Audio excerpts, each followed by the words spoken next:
Olá, boa noite para todo mundo, boa noite a todos, boa noite a todas. A gente está aqui mais uma terça-feira na Associação Sagres.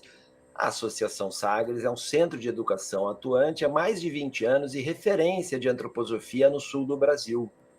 Inspirados pelo pensamento de Rudolf Steiner, as atividades oferecidas pela Sagres objetivam o desenvolvimento pessoal e a evolução humana. A Associação Sagres oferece cursos e formações antroposóficas nas áreas artísticas, médico-terapêutica, pedagogia de adultos, antroposofia básica e também trabalhos biográficos, workshops, palestras e eventos culturais. Então, para conhecer mais sobre a Sagres, pode entrar aqui no site, está passando aqui na tela, ali tem todas as nossas atividades, pode se cadastrar no nosso mailing para receber todas as nossas divulgações. Para quem está nas mídias, Instagram, Facebook, pode seguir a gente por ali também, que a gente está sempre divulgando tudo ali. Esse canal no YouTube, já com muito conteúdo bacana de antroposofia, já são 2 anos produzindo material aqui, toda terça-feira. E também já temos no Spotify o nosso podcast, onde a gente tira alguns áudios daqui e coloca lá também para quem quer ficar só ouvindo. A conversa de hoje é a morte em nossa vida, com o Ronaldo Lempeck. O Ronaldo estuda e atua com a antroposofia desde 1980. Atualmente tem se dedicado à biografia humana e estudos do karma e trabalha como tradutor em Florianópolis. Ronaldo, em nome da Associação Sagres, eu dou as boas noites, boas-vindas. Agradeço demais a sua presença aqui. Passo a palavra a você. Obrigado, Paulo. Para dar início, eu gostaria de agradecer a Sagres pelo convite para essa contribuição, essa participação. E, na verdade, foi feito o convite na pessoa da Mara, que é uma pessoa envolvida aí com a busca de atividades culturais na Sagres. E o tema que foi mencionado pelo Paulo e que foi divulgado é a morte em nossa vida, né? E, na verdade, assim, ao longo do desenvolvimento da conversa de hoje à noite, eu vou abordar diversos temas, assim, diversos temas diferentes relacionados com a morte, né? E talvez pudesse ter, assim, um outro nome, né, para esse trabalho, que poderia ser aforismos sobre a morte em nossa vida, né? Porque eu vou passar por diversos ambientes, dando assim algumas pinceladas em cada um desses ambientes, desses temas que vão ser tratados, que cada um deles, na verdade, poderia ser assim desenvolvido num tema em si mesmo, né? Então, para dar início assim à nossa conversa, eu queria comentar o fato de que esse convite foi justamente para fazer essa conversa, essa apresentação, nessa data, relacionado com a data de finados, né, que é o nosso feriado de finados amanhã, né? Na realidade, nós tivemos ontem o dia de Halloween, hoje, no calendário cristão, é o dia de Todos os Santos, e amanhã é o dia de finados, o dia dos falecidos, né? Esses 3 dias, colocados juntos um ao outro, eles têm uma razão, assim, para estar colocados assim, né? E, na verdade, nós temos, neste momento do ano, né, como se fosse uma janela cósmica, né? O Halloween, o Todos os Santos e o Dia de Finados são todos dias relacionados com seres habitantes do outro lado do limiar, seres do mundo espiritual ou relacionados com ele, né? O Halloween era o Dia das Bruxas, né? As bruxas são seres que tinham uma relação especial com o mundo do lado de lá do limiar, né?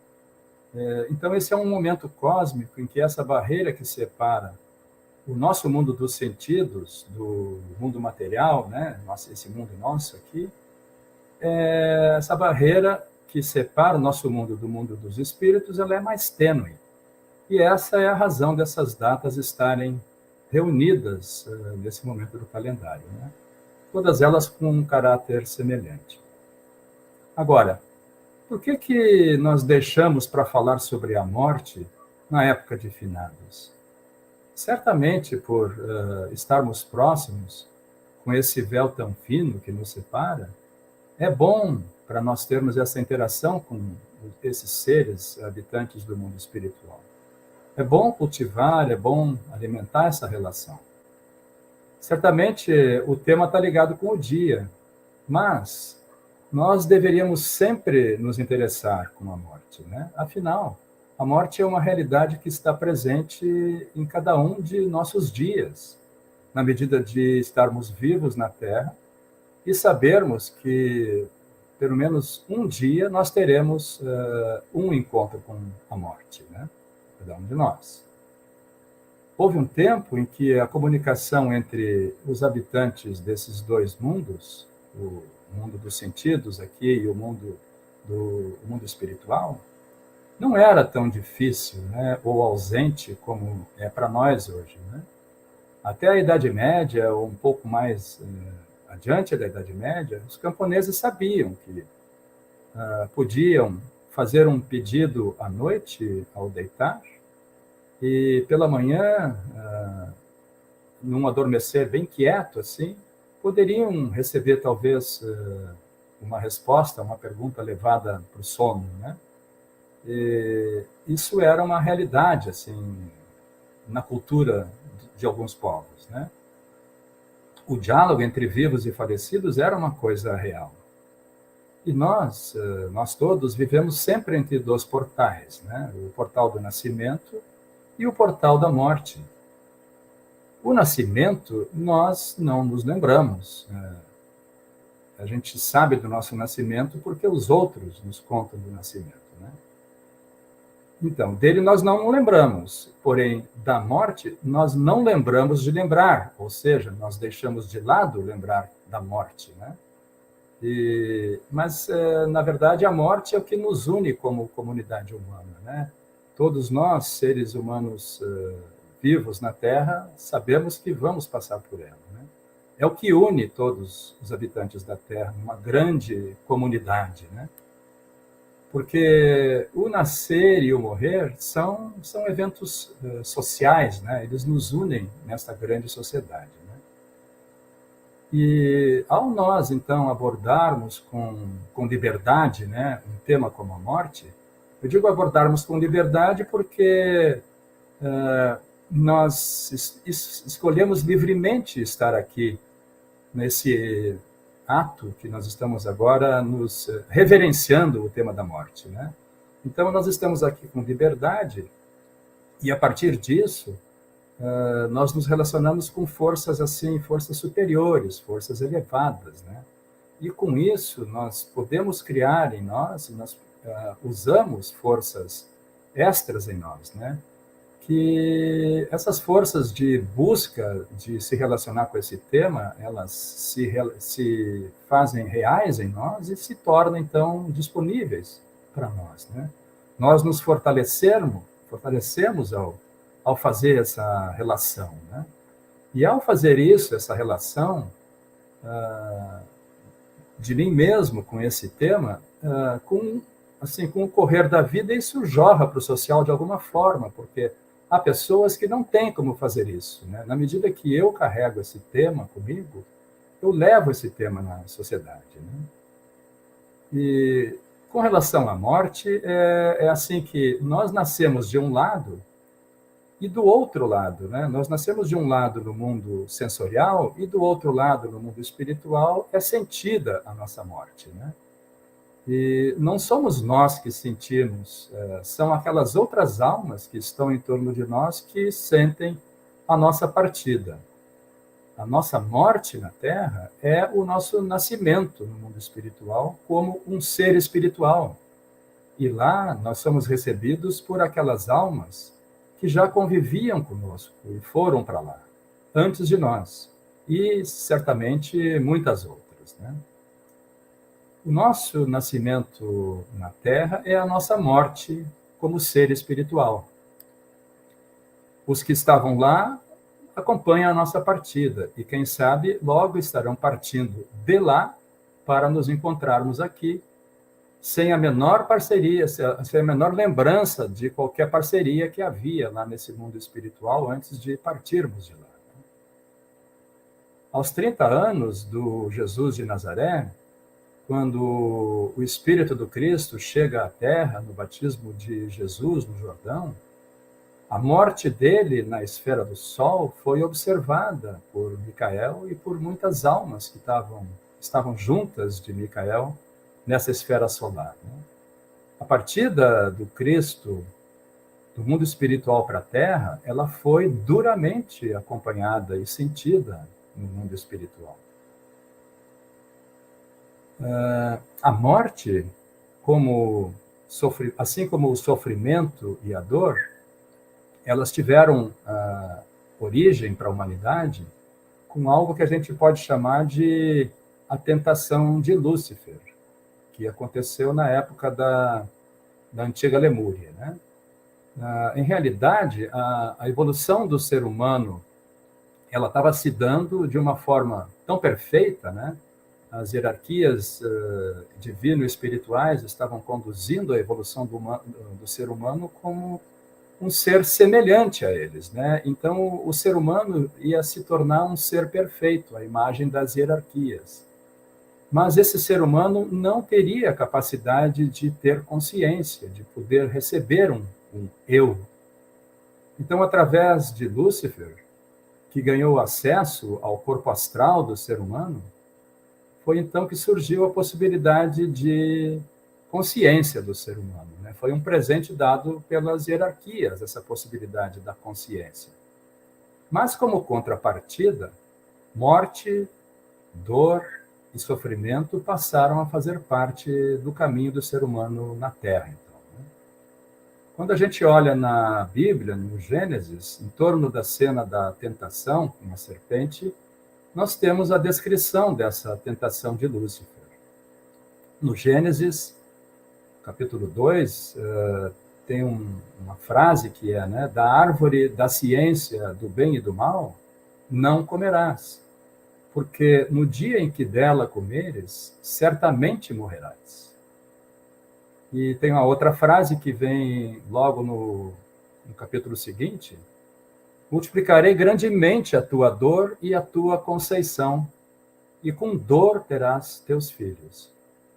Então é um momento então em que morte, dor e sofrimento passam a fazer parte do nosso caminho de ser humano, né? Só assim como comentário, né, a gente não vai entrar muito nisso, que a tentação de Ahriman, que de certa forma é paralela a essa tentação de Lúcifer, a tentação de Ahriman se dá pelo ser humano ter ido para essa relação com o mundo da matéria através do uso dos sentidos, né? O homem passou a depender do mundo para viver e buscar o seu alimento e encarar o mundo com o trabalho, né?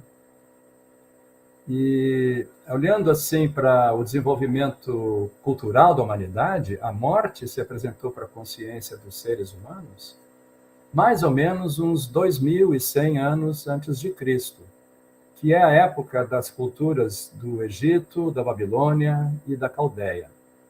Também é o início da Kali Yuga, né, que a gente também pode chamar da Idade das Trevas. No Antigo Egito, nos mistérios da morte, que eram cultivados nos centros de iniciação, o discípulo que buscava a iniciação, ele era levado a encontrar, num estado de busca, de meditação, né? Ele então fazia um caminho para trás e ele refazia, indo para trás, o caminho que ele tinha trilhado no mundo espiritual antes do seu nascimento e até a morte da sua vida anterior. E todos aqueles rituais de mumificação, a construção de templos da cultura egípcia, eles estavam relacionados à vivência e ao fenômeno da morte, né? E à necessidade de fazer algo a esse respeito. Então, é um período na humanidade em que o ser humano começa a ter uma relação assim, direta, de consciência com a morte, né? E, além da cultura egípcia, na Babilônia também, que é contemporânea do Egito, que para quem conhece aquele épico de Gilgamesh, nós temos um outro ponto de vista desse mesmo momento da evolução da humanidade, né? O Gilgamesh, que é o herói da história desse épico de Gilgamesh, ele era descrito no início da história como metade homem e metade Deus, ou seja, ele sentia, né, que parte de si ainda habitava o mundo espiritual, ele ainda tinha vivências espirituais, né? Então, esse momento, essa passagem aí nessa época de 2100, 2000 anos antes de Cristo, é um momento crucial na chegada integral do ser humano na Terra, né? E continuando na aventura, nessa história do Gilgamesh, do épico de Gilgamesh, ele passa a ter um amigo chamado o Enkidu. Eles fazem muitas aventuras maravilhosas, assim, né? É contado no épico. E é um grande choque para ele quando esse amigo dele, o amigo do Gilgamesh, o Enkidu, ele morre, né? Porque o Gilgamesh ele era muito poderoso, muito forte, e esse Enkidu também era um ser muito forte, né? Eles fizeram coisas incríveis juntos, e por alguma razão o Enkidu morre e o Gilgamesh fica chocado com isso, né? Fica abalado. E ele quer, então, de alguma forma, descobrir a imortalidade, né? Então, essa coisa do morrer, para ele, é um grande choque, né?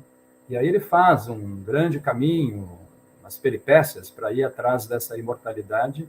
Quem tiver interessado, é só... O livro existe algumas traduções em português dessa época de Gilgamesh, é bastante interessante, assim. E essa transição, então, da consciência da morte, né? De um momento anterior à relação com a morte para esse novo momento, que chega para cada um de nós, isso é então tratado nesse épico de Gilgamesh. Essa história de Gilgamesh, ela tem essa origem, então, em 2000 anos, 2100 anos antes de Cristo, e ela se difundiu pela região em torno ali da Babilônia, do Oriente Médio e Oriente mais distante, né? Toda essa zona, região que hoje é Irã, Iraque, né? E mais adiante, essa história ela foi cultivada e foi contada ao longo assim de muitos e muitos anos, né? Pesquisadores acadêmicos levantaram assim informação de que até uns 300 ou 400 anos após a chegada do Cristo na Palestina, essa história ainda estava viva, assim, nas tradições dessa região, né? Então, assim, é uma história relacionada, do ser humano relacionado com a morte, que ela fica ali visitando a fantasia dessas culturas durante, digamos, 2.500 anos, né? E o assunto estava presente nessas culturas. E avançando, então, nesse desenvolvimento das culturas, né? Na Grécia, na cultura mais tardia da Grécia, tinha aquela noção de que, ao morrer, o ser humano ficava preso no reino de Hades, né? E ali no reino de Hades não havia para onde prosseguir, não tinha esperança, não tinha algo à frente, né? Não havia mais a noção de uma alma humana imortal. O Platão, assim como um dos grandes pensadores da Grécia, né, clássica, ele, num dos seus livros, o República, ele abordou o tema da reencarnação. Mas ele abordou o tema da reencarnação com aquele formato que foi mais como um relato, assim, né? Ele falou aquele formato que a gente conhece que vinha do Oriente, né? Conforme a vida vivida pelo ser humano, ele podia se reencarnar, conforme vinha a tradição do Oriente, né? Como planta, como animal, encarnar em castas diferentes e outras possibilidades, né? O discípulo de Platão, Aristóteles, ele rejeita completamente o conceito de reencarnação, né? E qualquer possibilidade de reencarnação. na forma, na modalidade como ele desenvolveu o pensamento lógico, né? Com a conceituação de tudo que tinha na Terra. Ele estava realmente voltado para a Terra, o Aristóteles, né? E a partir, então, do desenvolvimento da lógica de Aristóteles, começa a se estabelecer, e com essa rejeição dele da questão da reencarnação, começa a se estabelecer a noção para a humanidade, para nós, seres humanos, a partir daí, então, da filosofia do Aristóteles, de que vivíamos só uma vida na Terra, que tínhamos uma única vida na Terra. Né?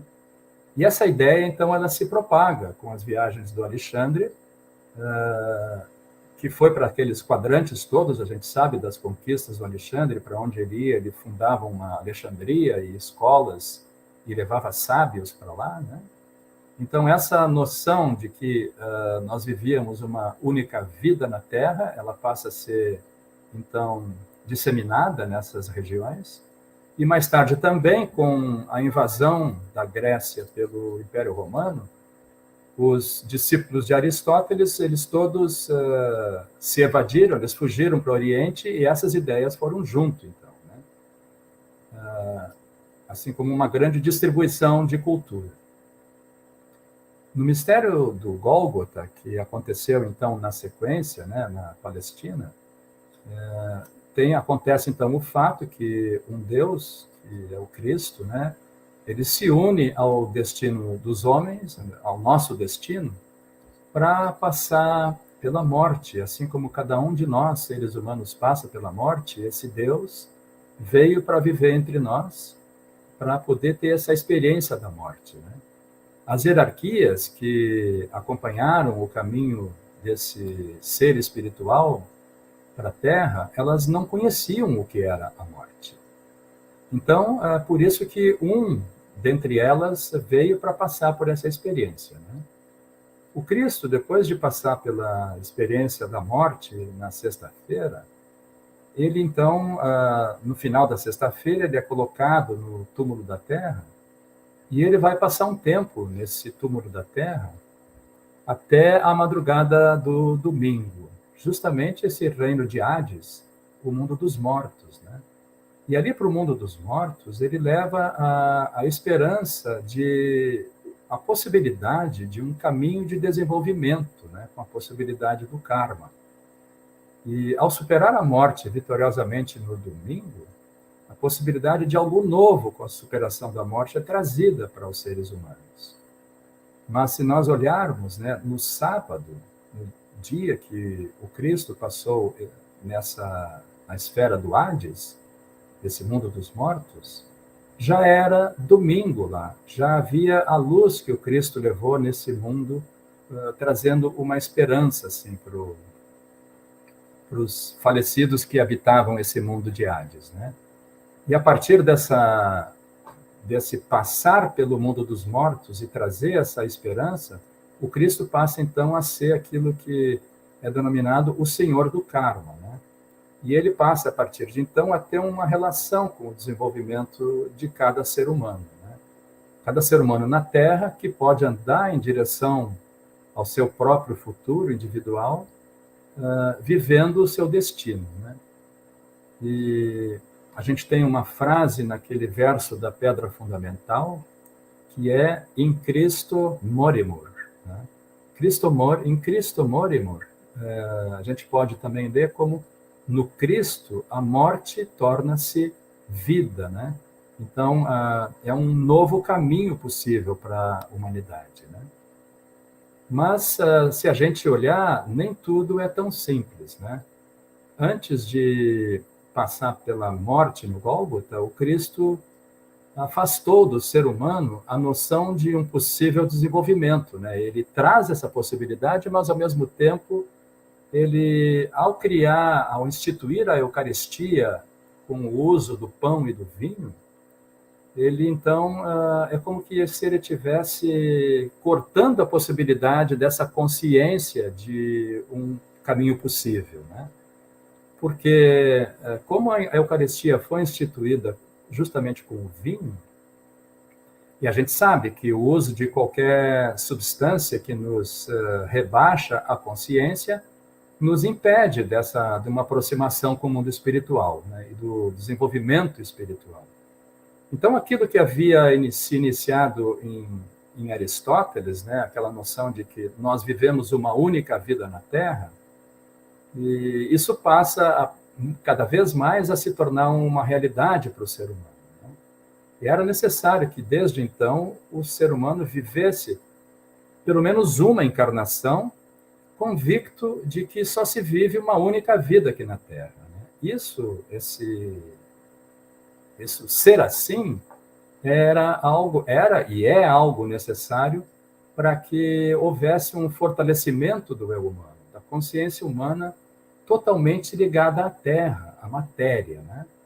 Quando nós vivenciamos essa questão de termos uma única vida aqui na Terra, a gente realmente se liga à Terra, se liga à matéria. Né? Aquela visão da alma imortal, ela precisava se apagar nesse despertar da consciência. Né? Deveria acontecer um despertar da consciência, um fortalecimento do eu humano. E desde então a gente está aferrado à Terra e a gente desenvolveu um temor da morte. Né? A morte é aquele desligamento daquela vida que a gente vive aqui, né? Que nós acreditamos ser o único lugar ao qual nós pertencemos. Né? Isso, claro, com uma contribuição do Ariman, que Rudolf Steiner usa uma frase, né? Ariman apertou tanto a corrente que prende o corpo físico a toda a essência do ser humano.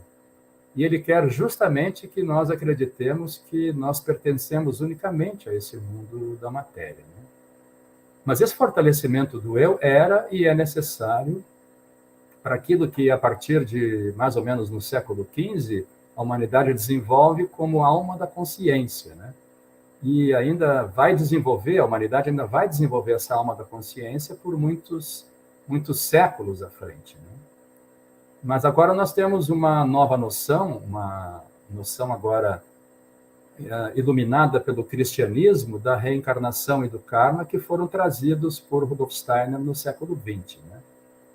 Para que se estabeleça uma nova cultura do desenvolvimento da humanidade. A antroposofia ela veio para se lançar como uma cultura possível, uma nova cultura possível para a humanidade, uma nova relação com aquilo que no passado eram mitos, né? Agora nós temos descrições concretas do desenvolvimento da humanidade, né? Trazendo uma nova consciência que a humanidade, então, pode trilhar. Né? Então, quando a gente olha mais um pouco assim para essa questão de vida e de morte, essa alternância de vida e morte é como se fosse uma alternância entre impulsos de morte e de vitalidade em nós. Né? Durante a vida, nós temos assim processos e tendências de morte que estão sempre contrabalançados por forças vitais que estão ativas em nós. Né? A gente supera momentos onde tem menos vitalidade e a gente tem novos momentos de vitalidade, né? Então, nosso sistema metabólico, ele se equilibra, se desequilibra, mas eles sempre são orientados do presente para o futuro, né? A morte real de uma pessoa, ela ocorre quando aquelas forças contrárias aos impulsos de morte ficam exauridas ou alteradas de uma forma radical. Né? Então, aquela morte que vinha acontecendo pouco a pouco ao longo da vida, ela se consuma. Né?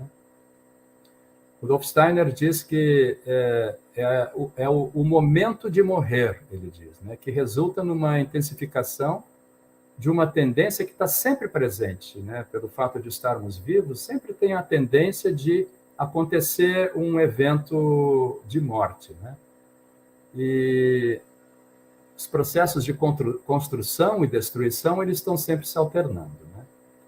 Então, tem um parágrafo, assim, uma fala do Rudolf Steiner, onde ele coloca isso de uma forma assim, extremamente objetiva. Talvez assim alguma outra pessoa fique chocada, né? Mas ele coloca isso como se fosse uma coisa assim do ponto de vista matemático, né? Ele diz assim: para os matemáticos, podemos dizer que o nascimento é uma integral de todos os diferenciais de nascimento, de vitalidade, presentes através da vida. Da mesma forma, os diferenciais de morte também estão presentes.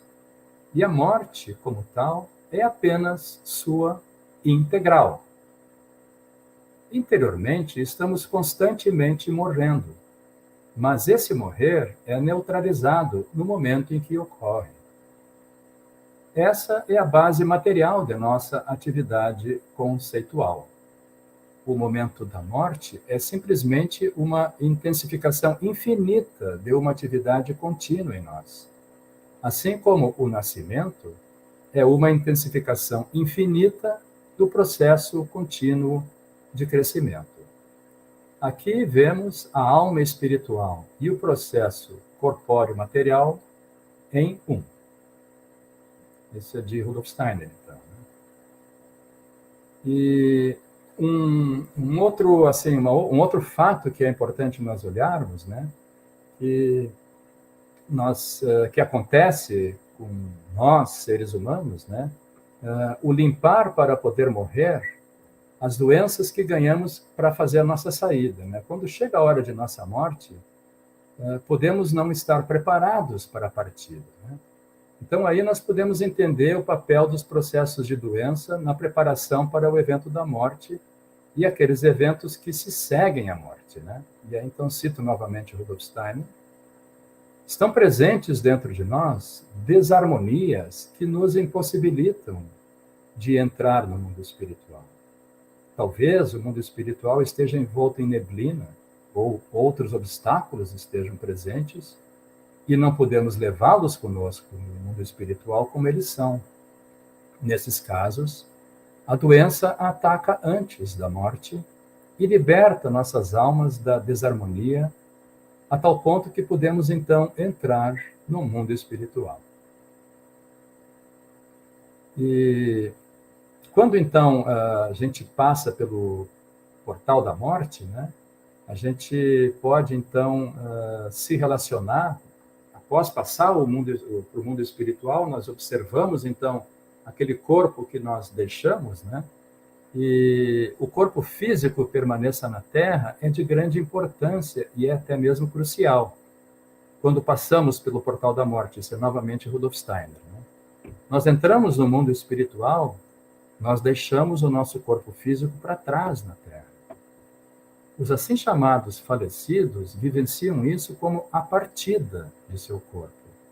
É uma grande e poderosa experiência que não pode ser comparada a qualquer outro evento da existência terrena. Ao morrer, nos desligamos do mundo físico e material da Terra e do mundo espiritual, aonde agora nos encontramos, nós podemos ver a Terra se afastando, seguindo sua trajetória. É como se nós partíssemos da Terra, né?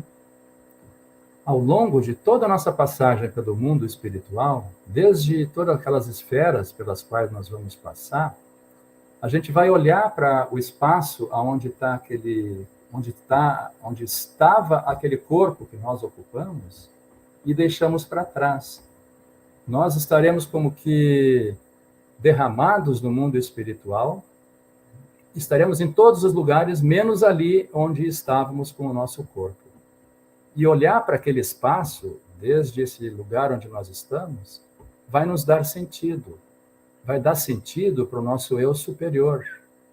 Quando eu olhar para esse espaço que eu deixei lá na Terra, eu vou perceber do mundo espiritual que tem um espaço que ele é só meu. E mais ainda, a cada vez que eu olhar para aquele espaço, eu vou confirmar que tem um espaço no cosmos que ele é o meu espaço de contribuição nesse cosmos. Isso dá, assim, uma noção para nós de relação com toda a existência cósmica. Tem um espaço na existência cósmica que ele pertence unicamente a mim e que eu ocupei durante a minha vida na Terra. Então, eu sempre vou olhar para esse momento da morte como um momento de glória, como um momento luminoso, como um momento de libertação do espírito daquela situação que ele vivia preso no mundo físico, né? Ou no seu corpo físico. A grandeza espiritual e a dignidade do evento da morte está intimamente ligado àquele momento da partida, né? Que nós experimentamos quando vamos deixando a Terra, né? E aí, então, novamente, Rudolf Steiner. Se fôssemos incapazes de ter essa experiência quando passando através do portal da morte, se nós não experimentássemos conscientemente a partida de nosso corpo físico, nós nunca seríamos capazes de desenvolver uma consciência do eu após a morte. Ainda com relação a essa saída do corpo físico, é somente nesse momento que nós podemos olhar de fora para esse corpo e compreendê-lo. Antes isso não nos era possível, né? Esse contemplar e essa referência da contemplação do corpo que ficou para trás, eles são essenciais para formar a consciência do eu que é necessária para o caminho após a morte, até um novo nascimento. Agora a gente pode olhar talvez um pouco para o que acontece em torno do falecimento de qualquer ser humano, né? Que é a vivência do luto, a vivência da dor, a vivência da tristeza, que está sempre presente num evento de morte, né? É inevitável que haja dor, essa tristeza, o vazio.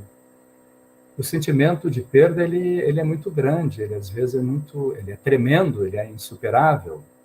É um sentimento que é verdadeiro para todos nós, né? O nosso ser todo ele está impregnado com essas vivências que tivemos com a pessoa falecida, né? Nosso ser, o interagir, o estar junto, o viver junto, preenche o nosso corpo todo com essas impressões, né? Cada célula de nosso corpo está impregnada com essas vivências que tivemos, né? Nossas alegrias, nossa felicidade, nossas experiências, essas experiências que são únicas, né? As relações são únicas para cada um de nós, né? Aquelas vivências que nos jogaram no chão, as vivências que nos elevaram até o céu, né? De alegria, felicidade, elas estão presentes em nós, dentro de nós. E quando acontece esse momento de um falecimento, essas vivências que estão dentro de nós, elas são mexidas, são aquecidas, são sacudidas, né, nos nossos corações, nos cantinhos da nossa alma, quando acontece um evento de partida, né? Ao vivermos tudo isso, que é vivido no confronto com a morte de alguém, na vivência do luto, todo esse movimento da alma em nosso interior, ele remexe com o nosso ser, né? Com essas lembranças, com as vivências guardadas no relicário do nosso coração, né? E nós somos seres de água, né? O nosso corpo, nós sabemos, o nosso corpo ele é líquido em grande parte, né? Sólido é muito pouco em nós. Nós temos muita água, né? E então essa água que foi tão remexida nesse evento de dor, de morte, de luto, de confronto, essa água que é remexida, ela sai de nós na forma do choro. Então a gente chora, né? E coisas assim, esses líquidos, né? Eles dissolvem aquela relação, ajudam a dissolver aquela relação da forma como ela foi vivida, porque essa relação pôde ser vivida enquanto havia essa presença sensorial. Essa água toda que a gente movimenta dentro de nós e que a gente derrama para fora com o nosso choro, ela pode nos ajudar a metamorfosear essa relação como ela era vivida, né? Porque assim que a gente pode olhar e entender que aquele ser humano que faleceu, com o qual nós tínhamos uma relação, ele passa de um estado para outro, né? Nós também podemos passar por uma metamorfose, né? A vida do falecido, ela se metamorfoseou para uma outra forma de vida.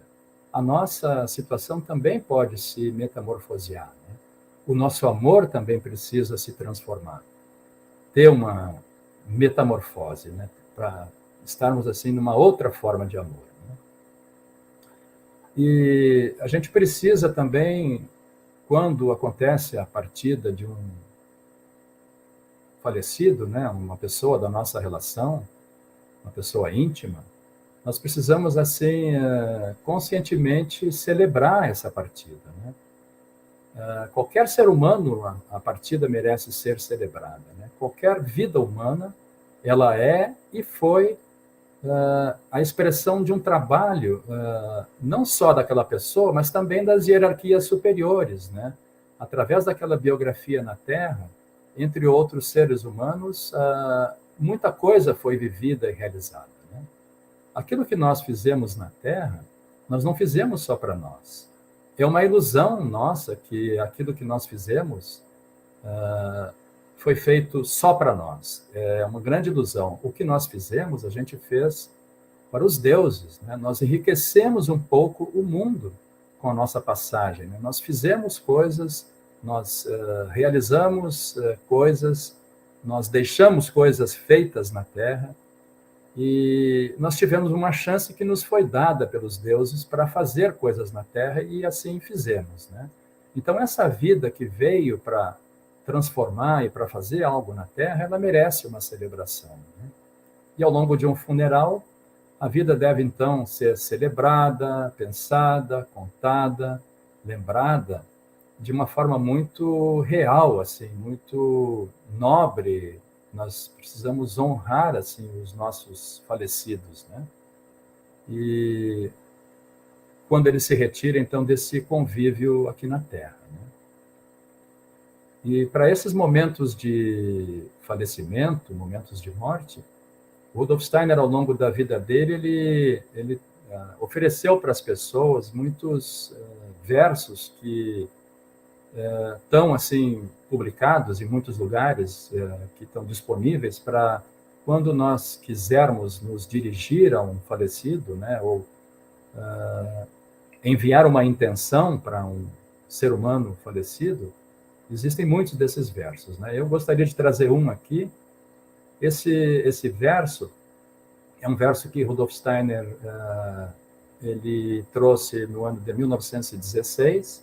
Estava acontecendo nessa época a Primeira Guerra Mundial e muitas pessoas ligadas ao trabalho da antroposofia, né, o movimento da antroposofia, tiveram que ir para a guerra também e foram para a guerra e passaram pela morte nessa Primeira Guerra, né?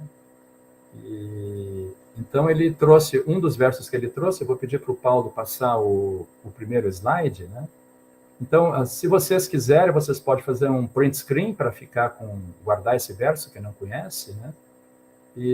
Ou então ver depois, quando tiver o vídeo publicado no YouTube, pode voltar lá e copiar, né?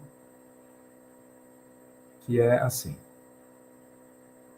Espíritos de vossas almas, guardiões atuantes, que vossas asas possam trazer o amor suplicante de nossas almas aos seres humanos nas esferas confiados aos vossos cuidados, para que, unida ao vosso poder, nossa súplica, auxiliando, irradie aquelas almas ou as almas que ela procura com amor. Esse verso tem algumas versões publicadas, né? Essa versão que eu trouxe aqui é uma versão feita pela Ruth Salles. A Ruth Salles, ela tinha uma grande capacidade poética nas traduções que ela fazia das obras do Steiner. Eu queria pedir ao Paulo que trouxesse o slide 2, por favor, o seguinte. Uma outra coisa assim que o Steiner também insistia muito era que nós devíamos buscar cultivar uma relação com os falecidos, né? Então, isso aqui é uma passagem de uma obra dele.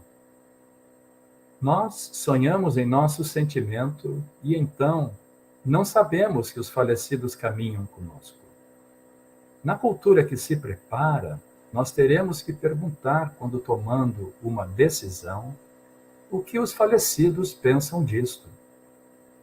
No futuro, saberemos que os falecidos são os mais sábios conselheiros, aos quais podemos consultar quando desejamos fazer algo na Terra. O eu espiritual se desenvolve pelo fato que os falecidos são os conselheiros dos vivos. O Rudolf Steiner foi enfático, ele repetiu muitas vezes que a construção desta ponte entre os falecidos e nós aqui na Terra é algo assim de muita importância que deveríamos fazer. Nós deveríamos, assim, espiritualizando o nosso sentimento e o nosso pensamento, nossa alma, fazendo isso, a nossa alma pode, nesse processo, desenvolver uma substância necessária para essa interação, para que aconteça essa constante atividade de apoio ao plano terreno, a partir do mundo dos falecidos, né? Nós podemos nutrir relações muito claras com os nossos falecidos, sejam eles amigos ou parentes. Nós podemos ler alguma coisa elevada. Se a gente participa, por exemplo, de um grupo de estudos antroposófico, a gente pode ter a intenção da presença de falecidos interessados por aquilo que a gente está lendo, né? Nós podemos cultivar pensamentos, nós podemos meramente rememorar situações que tiveram real valor na construção das relações ou das biografias. A nossa ligação com os falecidos ela é imprescindível para eles. O Rudolf Steiner diz que todas as noites, quando os seres humanos dormem, os falecidos vêm em busca de que pensamentos nós, seres humanos vivos na Terra, tivemos durante os nossos dias, né?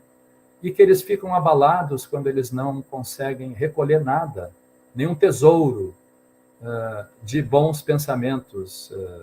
Não importa se é um ser humano falecido que venha, que tinha relação conosco ou não. Isso é uma experiência geral, assim, para a humanidade, né? Então, nós termos assim pensamentos elevados, né? Isso é um alimento para o mundo dos falecidos, né? A construção de uma relação consciente com o âmbito dos falecidos pode ser uma escolha, né? Um caminho escolhido e ele pode ser nutrido por cada um de nós, né? Isso é algo assim essencial que possa ser construído e que a gente não faça isso somente perto do dia de finados, né? É algo que pode acontecer em todos os outros dias do ano nas nossas vidas, né? Existe também uma outra possibilidade de relação com o mundo dos falecidos. Se nós quisermos, assim, de uma forma especial, né? Buscar uma relação com eles, buscar a ajuda deles, né? O Rudolf Steiner citou naquela passagem que nós deveríamos consultá-los quando formos tomar uma decisão, né? Conscientemente consultá-los. Então, existe uma possibilidade que o Rudolf Steiner dá, ele tem um verso, né? Eu tenho uma relação muito assim, íntima com esse verso, né? Há muitos anos já. Então, esse verso, por favor, Paulo, passa o slide 3. Esse verso é um verso que pode ser lido, se recomenda que ele fosse lido, que ele pudesse ser lido aos sábados, né? O sábado é o dia de Saturno, né? O sábado é o dia que o Cristo passou naquela esfera de Hades, né? É o dia que é dito que é o dia mais difícil, em geral ou sempre, para os falecidos, né? Então, esse verso ele poderia ser lido aos sábados, se a gente quiser assim, fazer uma cena assim, de reverência, né? A gente podia acender uma vela. Se a gente quiser fazer isso em família, a gente pode se reunir com pessoas, com familiares, em torno de uma vela acesa e falar esse verso assim com uma intenção muito clara de uma relação com seres humanos falecidos, com os quais nós tivemos experiências, né? Cada um de nós deve ter uma galeria de seres humanos falecidos que teve uma relação com a gente, né? E a gente então pode ler isso de forma pausada, porque o nosso falar para os seres falecidos, os seres que estão no mundo espiritual, não é tão simples para eles escutarem, então a gente pode falar isso bem pausado, carregando essa intenção de uma relação e de querer receber uma contribuição.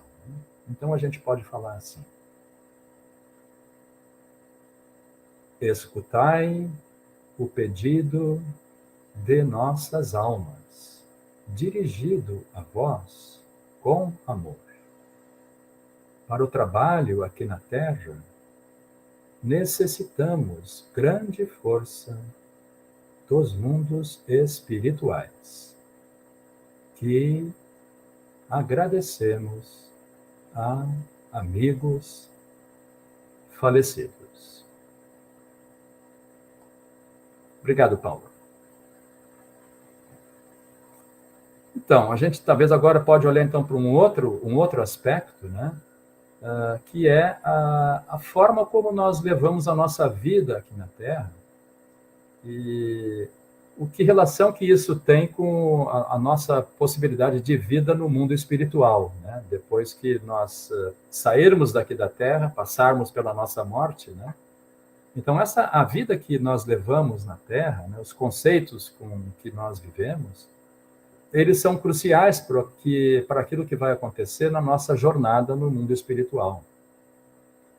Nós vamos ter muita dificuldade de fazer um caminho luminoso no mundo espiritual e uma relação boa com as hierarquias espirituais, se naquela vida que nós levamos aqui, nós levemos ela com conceitos que, por exemplo, comparem o ser humano com uma máquina, né? A alimentação que nós temos, ela é comparada com combustível, nossas funções físicas ou fisiológicas são equiparadas a funções mecânicas, nosso desempenho é semelhante a uma máquina. Essas são todas ideias materialistas, né, que estão estabelecidas e presentes na sociedade. E se elas fazem parte do nosso ideário, nós teremos dificuldades do lado de lá. Muitas situações nos convencem que nós somos animais racionais, que somos só um tanto além do animal. Já foi divulgado que o nosso DNA ele é somente 0,02% diferente do DNA do chimpanzé, por exemplo, né? Então, fica comprovado com isso que nós viemos desta linha, somos descendentes daí, né? Então, somos animais um pouco melhores do que alguns símios. Esse ideário também é corriqueiro, né? Então, isso não é tão fácil assim para nós, como humanidade, ter isso dentro de nós como algo que está presente, né? Por outro lado, se nós cultivarmos ideias e conceitos e tivermos, por exemplo, no nosso dia a dia, né, atividades artísticas que nos aproximem do mundo espiritual, isso ajuda numa preparação para a gente trilhar uma jornada de interação com os seres do mundo espiritual. Eu trago só como um exemplo aqui, né, o calendário da alma, que foi trazido por Rudolf Steiner. Ele oferece para a nossa alma a possibilidade de, a cada semana, vivenciar uma nova imagem da nossa relação com o cosmos, com a passagem do ano, com as transformações que ocorrem na natureza. E eu vou trazer só um verso aqui, que é um exemplo, né? Que ele fala um pouco da nossa relação com a vida, com um possível morrer de algo em nós, uma renovação, com o que é vivo, e a gente encontra assim, uma tremenda inteligência nessas palavras do calendário da alma, né? É também um tema assim, para meditação e para contemplação muito profundo, muito não são simples essas imagens do calendário da alma, né? Eu vou ler aqui, vou pedir o favor para o Paulo de passar mais um slide, então. Eu vou ler aqui esse verso, é o verso 34, que fala assim: sentir vitalizar-se misteriosamente no interior, com existência própria renascida, o que se conservou de antigo. Despertando, ele deve derramar forças do mundo em meu trabalho externo e, no devir, cunhar-me na existência. Esse calendário é o calendário do desenvolvimento do eu humano, né? Ele nos leva a uma sintonia com o espírito do mundo, com o espírito do nosso tempo, né? É uma possibilidade para nós nutrirmos uma relação com conteúdos espirituais de uma forma constante, assim, e relevante para nós, né? E assim, chegando para o final da nossa conversa, a gente pode talvez olhar para uma pergunta que eu acho que ela está dentro de todos nós, né? Quando eu vou morrer? A gente já deve ter se feito essa pergunta ao menos uma vez na vida, né? Ou então uma outra pergunta: como eu vou morrer? Certamente, se nós já avançamos um pouco na idade, é possível que essa pergunta ela seja recorrente, é uma pergunta talvez constante, conforme o tempo vai passando. Cada vez mais, quanto mais passa, mais a gente faz a pergunta, né? E a gente tem muitas razões para formular essa tal pergunta, né? A lista pode ser grande. Cada um de nós tem diferentes motivos para viver com a pergunta, né? A gente sabe da nossa condição pessoal, né? O fato é que nós não sabemos a resposta, né? Conforme está citado lá nos Atos dos Apóstolos, né? A vós não compete saber os tempos ou as épocas que o Pai reservou por sua própria autoridade. Isso por um lado, né? Assim, é algo que está lá afirmado nos Atos dos Apóstolos, né? Mas o nosso eu superior, né? O nosso eu superior que fica sempre no mundo espiritual, ele, junto com as hierarquias celestes, idealizou e organizou a nossa encarnação. Essa nossa encarnação atual e as anteriores. E o nosso eu superior sabe exatamente a hora, né? Essa hora é conhecida, mas não por nós aqui na Terra, né? Toda a nossa jornada aqui na Terra foi organizada junto com as hierarquias superiores, num caminho que a gente vai fazendo. Quando a gente faz uma jornada no mundo espiritual, a gente, junto com as hierarquias espirituais, organiza aquilo que vai acontecer como nossa vida na Terra, né? A gente passa pelas esferas planetárias e uma a uma a gente vai trabalhando certos aspectos futuros de nossa vida na Terra, né? O nosso querer terreno, né? A nossa vontade, aquilo que nós vamos realizar aqui na Terra, né? A vontade que vai nos levar a andar, ou para cá, ou para lá, que vai nos levar em qualquer lugar que a gente andou já na vida, né? Essa vontade, ela foi costurada junto com as hierarquias espirituais e ela nos conduz a nossos encontros, conduz aos nossos desencontros.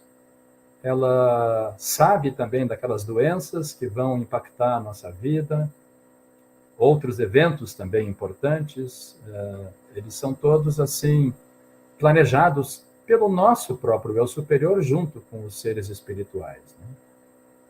A primeira hierarquia e os que é chamada, que são os seres, os serafins, querubins e tronos, especialmente, que estão envolvidos em ajudar a costurar em nós os nossos nossa vontade, o nosso querer terreno. Este eu superior é que constrói, junto com essas hierarquias, a nossa futura vida na Terra. É um processo que se inicia logo após a morte, no mundo físico material.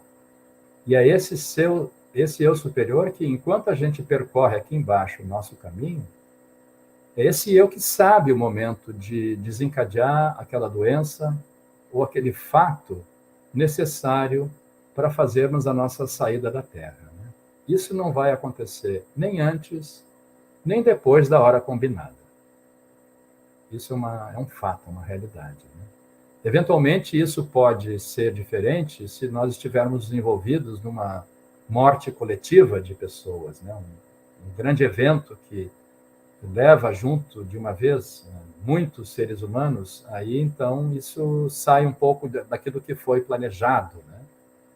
Então, essa hora, a hora da nossa morte, ela já é conhecida, mas não nos cabe sabê-la, né? Naquela devida hora, a hora da nossa passagem, todo o mundo espiritual que sempre está nos acompanhando, por mais ignorantes que a gente seja do fato de que estamos sendo acompanhados, quando acontecer uma hoste de hierarquias e outros seres do mundo espiritual interessados em nós, eles irão todos nos acompanhar na nossa saída aqui da Terra. Nós não estaremos sós, de jeito nenhum estaremos sós. Muitas entidades que nos acompanham, e essa saída, para cada ser humano, é um tremendo evento espiritual, né? A morte, na realidade, é o maior evento da nossa vida.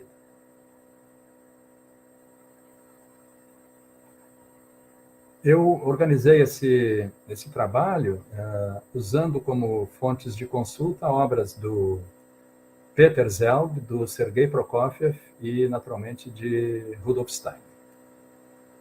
E agora, eu acho que a gente pode ter um tempinho, talvez, né, Paulo, para algumas perguntas. Sim. E, assim, se nós não conseguirmos, assim, atender a vontades ou perguntas que hajam dos participantes, no final, daqui a pouco, o Paulo vai, então, colocar ali o meu e-mail, que eu fico à disposição para quem tiver vontade de continuar a conversa de qualquer ponto disso que nós tivemos aqui. Fiquem à vontade, por favor. Vamos lá, Paulo. Tá, enquanto vou esperar assim, enquanto se tem perguntas, tem 2 comentários aqui que já fizeram que não são perguntas, mas eu queria fazer para você, de repente você pode até falar um pouco mais, assim. Mas eu queria fazer uma pergunta, eu fiquei curioso quando você traz essa coisa de a gente se comunicar com os falecidos, essa comunicação se dá nos sonhos? O Rudolf Steiner, ele indicava que se a gente quer fazer essa comunicação, o ideal é nós fazermos essa comunicação no momento de entrar no sono, nós carregarmos durante o dia uma pergunta ou um tema, né, que nos está demandando alguma coisa, né, que nós deveríamos carregar algo durante o nosso dia e irmos assim, tentarmos ir de forma muito quieta, né, para o nosso sono. E que ao acordar, nós tentássemos não fazer aquele acordar assim de despertador, aquele acordar de pular da cama, né? Que ficássemos quietos na nossa cama, no nosso leito, né? E não necessariamente nessa hora nós podemos vir a ter uma resposta, né? Mas que normalmente uma resposta ela pode surgir em forma de imagem para nós, pode surgir nesse horário matinal, pode surgir durante o dia e vai surgir dentro de nós. Não vai ter uma coisa que vem não sei de onde que aparece, né, dentro da nossa cabeça, assim, né? É uma coisa como se fosse algo dentro de nós, uma sensação. E aí de repente você se dá conta que tem um sentimento novo, talvez, né? Que algo fala dentro de você, né? Como se viesse do coração, digamos, né? E não é que isso vai ser também um processo automático, né? Assim, é algo que você pode ter que perseguir, assim, e buscar com perseverança, né? Essa busca de uma resposta ou de uma contribuição, né? E, em geral, vai surgir dentro de ti como uma ideia, né? Na verdade, assim, o Rudolf Steiner ele fala de uma forma até meio atabalhoada, eu diria, sobre isso, né? Tem uma outra passagem que eu não citei aqui, mas vou citar agora, né? Ele diz assim: a gente é muito tolo. É bem assim, ele diz: a gente é muito tolo. A gente acha que a gente tem ideias maravilhosas e brilhantes. Nós não temos ideia nenhuma. Tudo que aparece de fantástico, de maravilhoso, de brilhante dentro de nós como ideia, são presentes que a gente recebe do mundo espiritual e principalmente do mundo dos falecidos. Isso assim, desse jeitão aí, ele fala, né? Então, assim, essa busca de uma relação concreta e consciente com seres do mundo espiritual, seres falecidos, ela pode acontecer com uma forma constante, né? Como eu comentei, aquele verso, né, que a gente olha para os seres humanos, para os seres falecidos e pede para eles uma contribuição para o nosso trabalho aqui na Terra. Eu vivo com esse verso há uns 30 anos, todos os sábados. Eu falo ele, né? Em todas as casas que eu morei, eu sempre falei esse verso, né? Então, assim, é bem possível, eu estou convicto que muitas das inspirações que eu tive para fazer coisas no meu dia a dia, sejam coisas banais ou sejam coisas incríveis, né? Vêm desse mundo. E eu estou feliz com elas, né? Conduzir a minha vida consciente de que eu estou recebendo possíveis inspirações, né? Isso pode ser para cada um de nós, assim, de uma forma muito objetiva, muito focada, né? Interessante, assim, esses insights que vêm, assim, né? Tem um comentário aqui que ela termina com reticências, assim, ó. Então, eu não sei se é bem uma pergunta, mas eu achei interessante, assim, o tema da Selma. Ela fala assim: o guardião do limiar é assustador a muitos. Há algum bloqueio, como permanência de doentes por anos em estado vegetativo? Os fluidos desaparecem e reticências.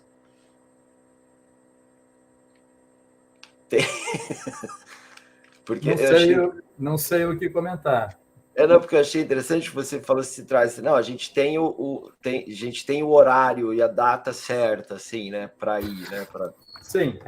E aí esse estado vegetativo, se você ficar ali, a pessoa ficar ali, né, esperando chegar o momento, será, não sei, também por isso que eu achei. Isso é concreto, né? Isso, assim, ainda mais hoje, com toda a tecnologia, né? Esse estado de permanência, ele é cada vez mais prolongado, dependendo das intenções de quem está no entorno da pessoa que está nessa condição, né? Então, aquilo que podia ser algo espontâneo, há um certo tempo atrás, hoje não acontece mais de forma espontânea, né? Então, assim, mas isso, se nós olharmos assim de um ponto de vista mais elevado ainda, né, dessa construção de um futuro destino juntamente com as hierarquias espirituais, também está sendo considerado a partir dessa construção do nosso destino na Terra, né? O fato de que certas coisas técnicas foram inventadas lá pelo pessoal na Terra, né? E eu vou lá para a Terra para viver minha vida nessa época, né? Isso também entra na equação, certamente, né? Então, e não nos cabe ter acesso a por que é assim e por que não é assim, né? Então, isso também é algo assim que a gente precisa considerar, assim, né? Botar junto, né? O imponderável. Interessante, sim. A Maria Lúcia, ela fala assim: Ronaldo, como conseguir aquela palestra que você certa vez traduziu e fizemos uma roda para ouvir, num título mais ou menos assim: Eles estão à nossa volta, ou algo parecido? Os falecidos estão conosco. É o nome da palestra. Como conseguir essa palestra? Então, eu tinha o livreto que tinha essa palestra, eu li ela algumas vezes em um evento relacionado com uma morte, e o livrinho desapareceu da minha casa, né? Então,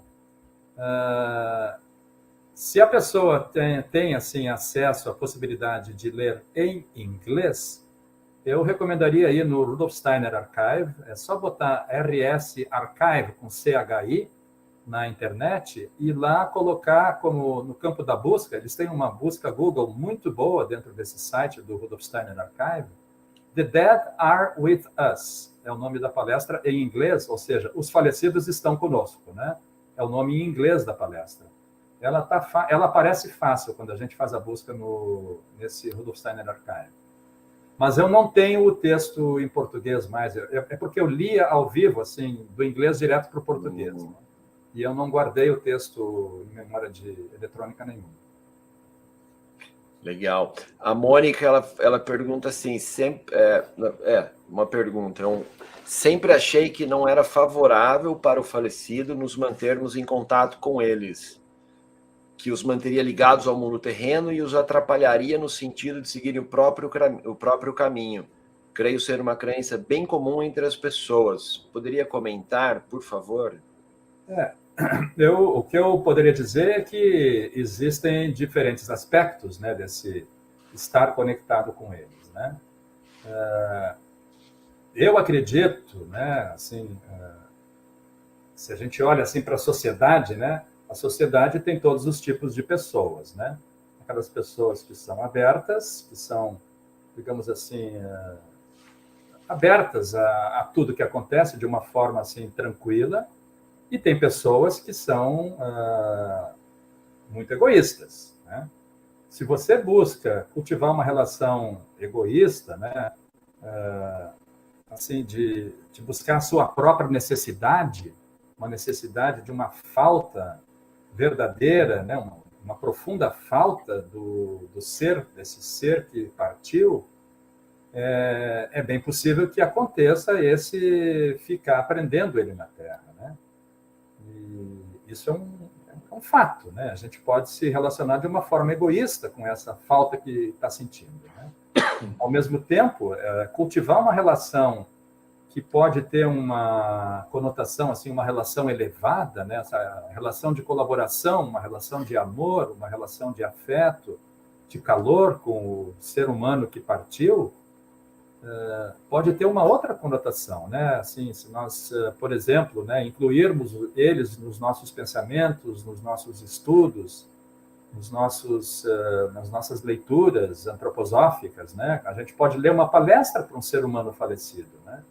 Então, levar um conteúdo espiritual é um outro tipo de relação, né? Do que uma relação onde eu estou, nessa relação, colocando a minha falta, né? Quando eu coloco a minha falta, eu estou justamente, assim, como que convidando aquele falecido para vir ajudar a preencher a minha perda. Né? Tem um livro de um americano que teve um evento de quase morte, o Ritchie, não lembro o primeiro nome dele agora, acho que é George Ritchie, que ele teve uma experiência de quase morte e ele teve algumas vivências. O Cristo, no mundo espiritual, levou ele a ter algumas vivências, né? E uma das vivências que ele teve foi, ele desceu, assim, estava como se ele estivesse voando, né? Ele desceu numa casa onde havia um casal de pessoas, assim, de certa idade, e em volta dessas pessoas, ele foi levado a ver isso, né? Espiritualmente. Havia um ser humano que ficava se dirigindo a um, se dirigindo a outro, se dirigindo a um. E aí ele fica sabendo, assim, nessa vivência espiritual, que aquela ali era uma alma que tinha se suicidado e que estava tentando conversar com os seus pais e querendo pedir desculpa ou algo assim, né? Então, assim, um ser humano pode ficar preso na Terra por um espírito que foi um ser humano, né, que agora desencarnou, ele pode ficar preso por algumas razões, né? E nesse sentido, assim, quando eu digo assim que a gente pode cultivar uma relação, é uma relação rica, uma relação assim de enriquecimento, tanto nosso quanto do próprio ser espiritual, ao qual a gente leva imagens assim boas, né, elevadas. Eu poderia comentar, assim. A Selma voltou na questão lá do estado vegetativo. Se eu estou entendendo direito, ela está perguntando assim, 17 anos, uma pessoa de 17 anos a 8 anos em estado vegetativo, e o guardião do limiar, onde que se coloca? Bom, eu não sei exatamente o que ela está querendo dizer com o guardião do limiar, né? Assim, porque se a gente considera, né, que o nosso eu superior é quem assim desenhou o que acontece conosco aqui na Terra, né? Aquilo que eu comentei antes, o momento de partir não nos é dado, né? Agora, estar num estado vegetativo ligado provavelmente a aparelhos, eu acho que uma condição vegetativa, ela, em geral, vai ser ligada a aparelhos, né? É uma opção, não é uma opção daquele que está nesse estado, mas é a opção de quem está no entorno, né? Eu também sei de relatos de pessoas que estiveram em estado vegetativo sem aparelho nenhum e ficaram na Terra, né? Ficaram recebendo alimento por vias outras do que as vias normais, né? E permaneceram em estado vegetativo, não necessariamente doente, mas assim nesse estado, como ela diz. E na verdade é aquela realidade, né? Não nos é dado saber. Isso é algo que não pertence a nós saber, né? A gente só precisa contemplar essas situações e viver com elas, né? A gente pode ter muitas perguntas, mas é difícil ter respostas. Não necessariamente a gente precisa ter resposta, né? Bom, Ronaldo, a gente está chegando no nosso horário. Eu vou colocar o seu e-mail na tela. Então, para quem, olha, gente, quem quiser continuar a conversa, perguntar mais coisas, pode mandar um e-mail então para o Ronaldo. Está aqui o e-mail na tela. Também está o e-mail na descrição do vídeo. Então, você quer trazer mais alguma coisa? Uma última palavra? Não, eu só realmente queria agradecer assim o convite da Sagres por ter dado essa oportunidade de a gente trabalhar esse tema, né? E vou repetir aquela frase que eu trouxe assim final, né? Que a morte é o mais grandioso evento da nossa vida de ser humano aqui na Terra. Muito obrigado e boa noite a todos. Que bonito. Bom, então, em nome da Associação Sagres, eu agradeço demais a sua presença, Ronaldo, aqui nessa terça-feira, esse tempo aqui trazendo esse material riquíssimo aqui para todos nós. E agradeço também todo mundo que ficou presente com a gente esse tempo. E lembrando, então, que terça-feira que vem tem mais. Boa noite. Boa noite. Obrigado.